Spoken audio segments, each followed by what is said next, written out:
വെടിനിർത്തൽ ചർച്ചകളൊന്നും ഫലം കാണുന്നില്ല. 3.5 വർഷമായ റഷ്യ-യുക്രൈൻ യുദ്ധം അനിശ്ചിതമായി തുടരുന്നു. യുദ്ധം തുടങ്ങിയതിനു ശേഷം ഏറ്റവും രൂക്ഷമായ വ്യോമാക്രമണമാണ് റഷ്യ ഇപ്പോൾ യുക്രൈനിൽ നടത്തിക്കൊണ്ടിരിക്കുന്നത്.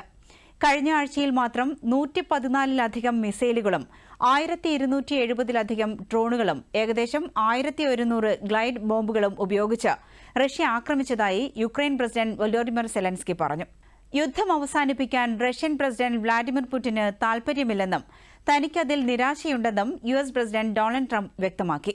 യുക്രൈനിൽ റഷ്യ നിരോധിത രാസായുധങ്ങൾ പ്രയോഗിച്ചതായി നെതർലൻഡ്സ് ഇന്റലിജൻസ് ഏജൻസികൾ വ്യക്തമാക്കി.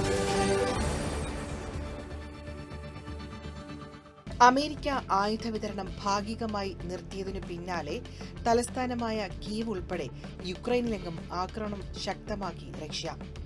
3.5 വർഷമായി തുടരുന്ന യുദ്ധത്തിനിടെ ഏറ്റവും ശക്തമായ വ്യോമാക്രമണമാണ് കഴിഞ്ഞ ഒരാഴ്ചയായി റഷ്യ യുക്രൈനിൽ നടത്തിക്കൊണ്ടിരിക്കുന്നത്. മരിച്ചവരുടെയും പരിക്കേറ്റവരുടെയും എണ്ണം കൃത്യമായി അറിയാൻ കഴിയുന്നില്ല. കീവിലെ വിവിധ ജില്ലകളിൽ കനത്ത നാശനഷ്ടമുണ്ടായി എന്നാണ് അന്താരാഷ്ട്ര മാധ്യമങ്ങൾ റിപ്പോർട്ട് ചെയ്യുന്നത്. റഷ്യൻ ഷെല്ലുകൾ കീവ് നഗരത്തിൽ അഗ്നിഗോളങ്ങൾ സൃഷ്ടിച്ചുവെന്ന് ദൃക്സാക്ഷികൾ പറയുന്നു.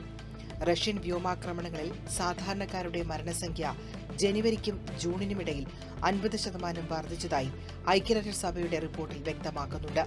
യുഎസ് പ്രസിഡന്റ് ഡൊണാൾഡ് ട്രംപും റഷ്യൻ പ്രസിഡന്റ് വ്ളാഡിമിർ പുടിനും ദീർഘനേരം ടെലിഫോണിൽ സംസാരിച്ചെങ്കിലും വെടിനിർത്തലുമായി ബന്ധപ്പെട്ട ഒരു തീരുമാനവും ഉണ്ടായില്ല.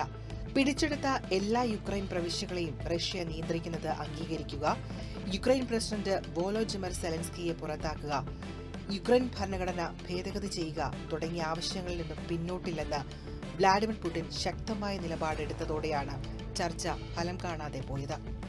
അതിനിടെ യുക്രൈനിൽ റഷ്യ നിരോധിത രാസായുധങ്ങൾ വ്യാപകമായി പ്രയോഗിച്ചതിന് തെളിവുണ്ടെന്ന് നെതർലാൻഡ്സ് ഇന്റലിജൻസ് ഏജൻസികൾ വെളിപ്പെടുത്തി. ട്രെഞ്ചുകളിൽ ഒളിച്ചിരിക്കുന്ന സൈനികരെ പുറത്തുചാടിക്കാൻ കടുത്ത ശ്വാസതടസ്സമുണ്ടാക്കുന്ന രാസായുധമാണ് പ്രയോഗിച്ചതെന്ന് ഡച്ച് ഇന്റലിജൻസ് മേധാവി പറഞ്ഞു. ശ്വാസം കിട്ടാതെ ഓടുന്ന സൈനികരെ റഷ്യൻ സേനാംഗങ്ങൾ വെടിവെച്ചിട്ടതിൽ നിരവധി പേർക്ക് ജീവഹാനി സംഭവിച്ചു. 2500-ലേറെ യുക്രൈൻ സൈനികർക്ക് രാസായുധമേറ്റ് മരണമോ പരിക്കോ സംഭവിച്ചിട്ടുണ്ടാകാം എന്നും റിപ്പോർട്ടുകളുണ്ട്. രൂക്ഷയുദ്ധം നടക്കുന്ന അതിർത്തി പ്രദേശമായ കൂർസ്കിലെ കൊറോനോവയിൽ യുക്രൈന്റെ മിസൈൽ ആക്രമണത്തിൽ നാവികസേന ഉപമേധാവിയടക്കം 10 പേർ കൊല്ലപ്പെട്ടത് റഷ്യയ്ക്ക് കനത്ത പ്രഹരമായി. റഷ്യൻ പ്രസിഡന്റ് വ്ളാഡിമിർ പുടിനുമായി അടുപ്പമുള്ള മേജർ ജനറൽ മിഖായേൽ ഗുഡ്കോവാണ് കൊല്ലപ്പെട്ടത്. 2022-ൽ തുടങ്ങിയ യുദ്ധത്തിൽ കൊല്ലപ്പെടുന്ന റഷ്യയുടെ ഉന്നത സൈനിക ഉദ്യോഗസ്ഥരിൽ ഒരാളാണ് ഗുഡ്കോവ്. യുക്രൈൻ യുദ്ധത്തിൽ മിഖായേൽ ഗുഡ്കോവിന്റെ നേതൃപാടവം കണക്കിലെടുത്ത് 2023-ൽ റഷ്യയുടെ ഉയർന്ന ബഹുമതിയായ hero of the Russian federation നൽകി ഗുഡ്കോവിനെ ആദരിച്ചിരുന്നു. പരമാവധി ജനവാസ മേഖലകളെ ഒഴിവാക്കി യുക്രൈന്റെ സൈനിക കേന്ദ്രങ്ങളെയാണ് റഷ്യ ലക്ഷ്യം വയ്ക്കുന്നത്. എന്നിട്ടും നിരവധി സാധാരണക്കാർ കൊല്ലപ്പെട്ടു. റഷ്യയുടെ ഡ്രോൺ മിസൈൽ ആക്രമണത്തിൽ യുഎസ് നിർമ്മിത F-16 വിമാനം തകർന്ന് പൈലറ്റ് കൊല്ലപ്പെട്ടതായി യുക്രൈൻ സേന സമ്മതിച്ചു. യുദ്ധം ആരംഭിച്ച ശേഷം യുക്രൈനിൽ തകരുന്ന 3ാമത്തെ F-16 വിമാനമാണിത്. തെക്കൻ മധ്യ യുക്രൈനിൽ ഡ്രോണുകളും ക്രൂസ് ബാലിസ്റ്റിക് മിസൈലുകളും ഉപയോഗിച്ച് ശക്തമായ ആക്രമണമാണ് റഷ്യ നടത്തിയത്. ഇത് പ്രതിരോധിക്കുന്നതിനിടെ F-16 പോർ വിമാനം തകർന്നു വീഴുകയായിരുന്നു. വിമാനം തകർന്നു വീഴുന്നതിന് മുൻപ് പൈലറ്റ് നിരവധി ലക്ഷ്യസ്ഥാനങ്ങൾ തകർത്തതായും യുക്രൈൻ അവകാശപ്പെട്ടു. അമേരിക്കയിൽ നിന്നും യുക്രൈൻ F-16 വിമാനം വാങ്ങിയത് കഴിഞ്ഞ വർഷമാണ്. എത്ര യുദ്ധവിമാനം വാങ്ങി എന്നത് ഇതുവരെ പുറത്തുവിട്ടിട്ടില്ല. ഏറ്റുമുട്ടലിൽ റഷ്യയ്ക്കും നാശനഷ്ടങ്ങൾ ഉണ്ടായിട്ടുണ്ട്.